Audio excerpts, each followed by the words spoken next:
Bienvenue dans le débat sur France 24 consacré à l'attentat qui a eu lieu à New York hier soir, dans le sud de Manhattan, à Tribeca. Attentat qui a fait, je vous le rappelle, 8 morts, dont 5 Argentins et 11 blessés. L'auteur de l'attentat, Sayfullo Saipov, est un Ouzbek de 29 ans. Il est arrivé sur le territoire des États-Unis il y a 7 ans.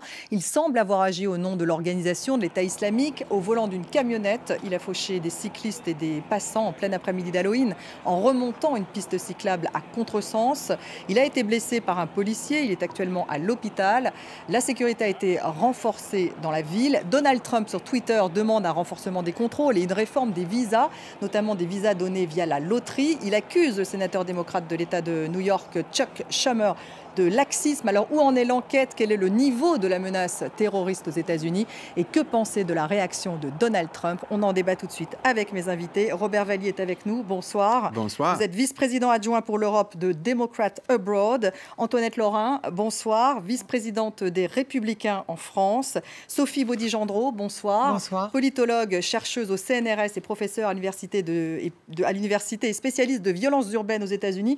Vous êtes également auteur d'un livre Public Disorder and Globalization, un livre donc en anglais. Et puis également Jean Bevalet est avec nous. Bonsoir. Vous êtes consultant sur les risques terroristes, président du Centre d'études stratégiques d'analyse et recherche sur les risques sécuritaires, enseignant également à l'Institut des hautes études de criminologie. C'était un acte d'un lâche, a lancé le gouverneur de l'État de New York, Andrew Cuomo. Bill de Blasio, le maire de New York, lui a affirmé qu'il n'y avait pas de menace nouvelle, mais il demande aux New-Yorkais de la vigilance. C'était aujourd'hui lors d'une conférence de presse. On retrouve tout de suite sur place notre correspondant à New York, Emmanuel Saint-Martin. Emmanuel, où en est l'enquête? Qu'est-ce qu'ils ont annoncé finalement, le maire de New York aujourd'hui et le gouverneur de l'État de New York? D'abord, ils en ont dit un petit peu plus, les responsables des autorités new-yorkaises, un peu plus sur Sayfullo Saipov et sur son parcours. Petit à petit, on apprend des choses sur son parcours depuis qu'il est arrivé ici, il y a 7 ans, un peu plus de 7 ans, au printemps 2010, donc de manière légale, avec ce système de carte verte par tirage au sort, critiqué, comme vous l'avez dit, par Donald Trump. Il est arrivé, il s'est établi, il a semble-t-il été chauffeur de camion, puis il a perdu cette capacité, semble-t-il, pour les histoires d'assurance. Bref, au bout de quelques années, il est arrivé ici, dans le New Jersey, sa maison du New Jersey qui a été fouillée ce matin même par le FBI. Sa femme et ses 3 enfants ont été, en tout cas sa femme a été interrogée aussi par le FBI. Il vivait là avec sa femme et leurs 3 enfants. On n'en sait pas beaucoup plus. Les voisins, semble-t-il, d'après la presse américaine, décrivent quelqu'un d'extrêmement normal, plutôt aimable, même si, semble-t-il, ses problèmes personnels et professionnels avaient changé son caractère, sa personnalité ces derniers mois, disent en tout cas certains de ses amis, notamment ouzbeks, qui ont été interrogés par la presse américaine ce matin ici. Merci Emmanuel. Je vous propose d'écouter tout de suite John Miller de la cellule antiterroriste de la police de New York. C'était un peu plus tôt dans la journée. Le suspect a été identifié comme étant Sayfullo Saipov, un résident permanent aux États-Unis de 29 ans, qui est arrivé d'Ouzbékistan en mars 2010. Selon les éléments recueillis cette nuit, il semblerait que M. Saipov avait planifié cette attaque depuis plusieurs semaines. Il l'a fait au nom du groupe État islamique et nous avons retrouvé des notes sur la scène du crime qui nous permettent de corroborer cette version. Il paraît avoir suivi presque à la lettre les instructions que le groupe État islamique avait partagées sur les réseaux sociaux, sur la façon dont on pouvait mener une attaque de ce type.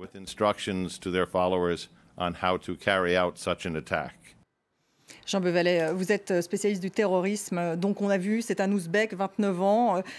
Finalement, il était plutôt bien intégré aux États-Unis depuis 7 ans. Il travaillait pour Uber et il aurait finalement agi, peut-être en tout cas, pour l'organisation de l'État islamique. Alors, il a agi au nom de l'État islamique.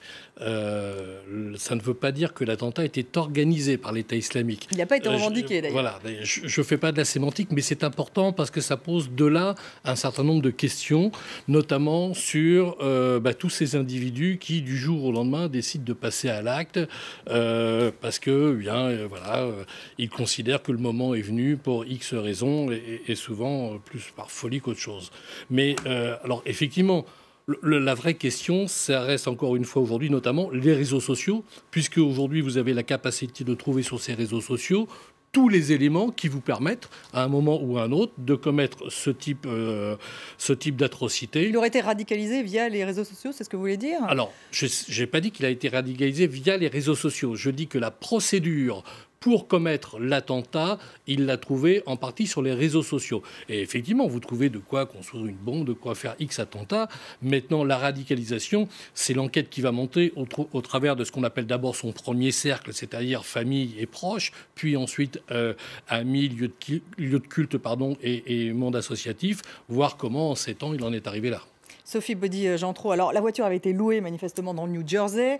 Il aurait crié « Dieu est grand » en arabe au moment, juste après avoir commis son acte. Son profil est-il singulier? Pas particulièrement. On a en ce moment le processus de ce qu'on peut appeler le terrorisme du pauvre, c'est-à-dire un terrorisme d'opportunité, où finalement, avec pas grand-chose, une camionnette louée quelque temps plus tôt, une machette ici et autre chose, on peut commettre pas mal de dommages localement. Mais ça ne veut pas du tout dire qu'il avait besoin d'une organisation type Al-Qaïda ou État islamiste derrière lui. C'est ce qu'on appelle le terrorisme low cost? Tout à fait. C'est du terrorisme low cost. Oui, exactement. Robert Vallier, la cible, c'est New York, c'est Manhattan, cosmopolite. D'ailleurs, 6 des victimes sont argentines et belges, me semble-t-il. Donc, en tout cas, elles ne sont pas américaines. Finalement, c'est le jour, en plus, de la célébration d'Halloween. Tout ça n'est pas un hasard. C'était peut-être un hasard, parce que, peut-être un hasard. Comme ont dit mes collègues ici, il n'y a aucune indication vraiment solide de dire que c'était un acte terroriste organisé par Daesh ou une autre organisation. Donc, peut-être il a choisi par hasard, peut-être pas. En tout cas, Halloween, c'est un férié très sérieux aux États-Unis, pour les enfants surtout. Et j'ai parlé avec plein des amis qui habitent à New York cet après-midi et hier soir. Et ils m'ont dit que tout a continué comme si rien ne s'est passé. Ils ont fait le défilé. D'ailleurs, il y avait le maire et le gouverneur de l'État de New York, il me semble, même en tête du cortège. Exactement. Et les enfants étaient en train de faire leurs bonbons et toute la vie a continué comme normal. Et je crois que c'est la réponse la plus correcte face à un acte de terreur comme ceci. Antoinette Laurin, c'est vrai que les New-Yorkais sont-ils protégés? Finalement, le maire a dit tout de même qu'ils avaient renforcé la sécurité, malgré tout. Oui, bien sûr. New York, c'est une ville qui a connu depuis le 11 septembre le plus pire attentat aux États-Unis. Et ils ont les moyens pour se défendre contre ces menaces.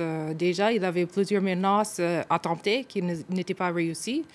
Je pense qu'il ne faut pas exagérer non plus, parce que c'est vrai que c'est grave et c'est important, mais ce n'est pas au niveau de 11 septembre. Sophie Je me suis entretenue assez longuement plusieurs jours durant avec les hauts gradés de la police de New York, et j'avais été frappée par leur extrême professionnalisme, leurs ressources très considérables, et c'est l'un des meilleurs services de renseignement du monde. Et par conséquent, il est très très difficile de détecter des signaux de faible intensité, comme ça a été le cas avec cet attentat, même avec la meilleure police qui soit. Mais on ne peut pas du tout reprocher quoi que ce soit à la police, et je suis sûre que là, ils vont mener une investigation hors pair. Mener une investigation hors pair, Jean Boelet. Pour l'instant, on n'en sait pas tellement plus, même après cette conférence de presse. Alors, ce mode opératoire, c'est un déjà-vu tout de même aux États-Unis, pas à New York, mais ça rappelle effectivement, en tout cas, ça rappelle beaucoup le terrorisme en Europe, déjà. Ça rappelle Nice, ça rappelle Londres, plusieurs reprises, Berlin. Ça rappelle le terrorisme qui est revendiqué depuis maintenant 4 ans par le responsable de la propagande de Daesh, qui invitait ses soldats à lutter contre les mécréants avec les moyens à disposition. Vous parlez à juste titre de terrorisme holocauste, et il lui-même disait, mais jetez-leur des pierres, tuez-les avec des cailloux, jetez-les par la fenêtre. En fait, on est dans l'horreur absolue. Simplement, il faut savoir que le chef de la police a reconnu que, et ça me paraît tout à fait cohérent comme chiffre, que depuis 2001, depuis le 11 septembre, une vingtaine d'attentats auraient été évités sur la ville même de New York. Et ça nous montre malheureusement qu'encore une fois, le risque zéro n'existe pas. Et quand on sait la capacité qu'ont nos amis américains à utiliser les moyens de renseignement, de police pour protéger la population, et ça nous montre bien que malgré tout, eh bien, un élément comme celui-ci peut passer à travers les mailles du filet. Et il y a des limites, je dirais, parce qu'elle est très très forte, cette police, sur New York, mais elle ne va pas travailler dans le New Jersey. Non.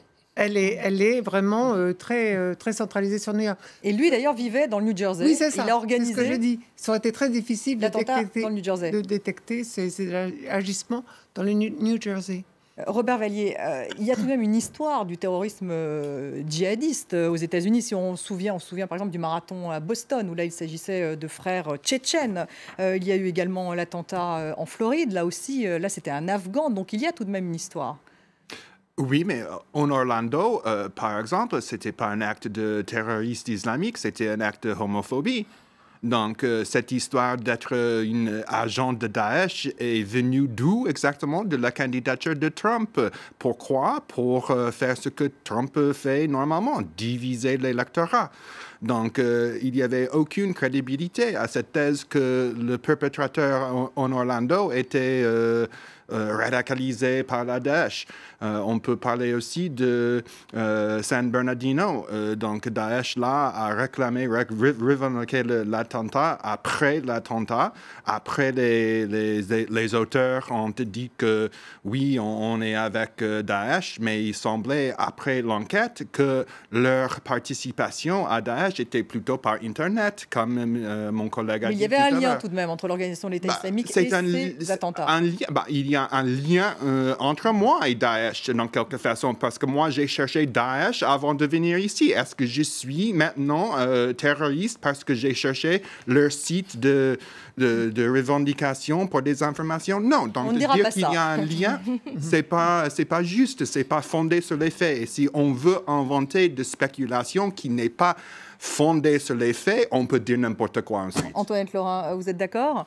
Il n'y a pas de tradition tout de même d'un terrorisme lié à l'organisation de l'État islamique aux États-Unis aussi, on a envie de dire, bien sûr. En fait, la plupart des attentats terroristes aux États-Unis depuis 2011 étaient effectués par des Américains. Des Américains non islamiques. Le monsieur à Orlando, il avait la citoyenneté américaine. C'est d'origine afghane. Oui, c'est vraiment des étés afghans, si j'ai bien compris. Mais en fait, ce que je ne suis pas d'accord avec Bob, c'est dit que c'était un acte de homophobie, mais ça fait partie de l'agenda de Daesh, en fait. Ils sont homophobes. Ils n'ont pas de tolérance de homosexuels. Alors, la ligne est un peu floue entre est-ce que c'était un acte de terrorisme, est-ce que c'était un acte de homophobie, mais en fait, les deux vont ensemble. Jean Beval, est-ce qu'il y a une tradition de terrorisme djihadiste également aux États-Unis? Parce que l'Europe a été énormément visée. On voit qu'il y a eu tout de même un certain nombre d'attentats aux États-Unis. Oui, mais vous disiez il y a quelques minutes que bon nombre de commettants étaient des Américains. Je rappelle qu'en France, ces derniers temps, beaucoup de commettants d'actes terroristes étaient de nationalité française, peut-être issus d'eux, mais de nationalité française. Je crois qu'une des questions qui se pose encore une fois là, c'est par rapport à l'Ouzbékistan, qui commence quand même à marquer de son empreinte le terrorisme. Vous avez eu le métro de Saint-Pétersbourg, vous avez eu la boîte de nuit à la Saint-Sylvestre qui a fait 39 morts, vous avez eu le camion dans une rue piétonne qui a fait 5 morts en Suède, tous issus d'Ouzbékistan. Donc il y a une filière en Ouzbékistan. Mais complètement, parce que vous êtes là. Il suffit de regarder une carte, si vous voulez, très simplement. On est dans le ventre du mal. Vous avez l'Irak, l'Iran, l'Afghanistan, sud-est Pakistan, nord Ouzbékistan. D'accord ? Et donc, sur toute cette région géostratégique, eh bien, ça passe d'un pays à l'autre allègrement, et puis ça permet de s'entretenir. Mais il est certain qu'il y a une exportation des problèmes internes à l'islam, maintenant, dans le monde entier. Complètement. C'est tout à fait un règlement de compte interne entre chiites et sunnites. Ah, bah alors, c'est donc là, vous élargissez, là. Oui, donc ce ne serait pas seulement l'Ouzbékistan, mais il y aura un lien, donc... Il y a ça aussi. C'est-à-dire que jusqu'ici, j'expliquais toujours que les musulmans américains n'étaient pas du tout perçus comme les musulmans en Europe. C'est-à-dire qu'il n'y a pas le problème social qui est lié aux musulmans, qui sont souvent derniers arrivés, avec des difficultés de survie. Aux États-Unis, bien installés, commerçants, arrivés volontairement.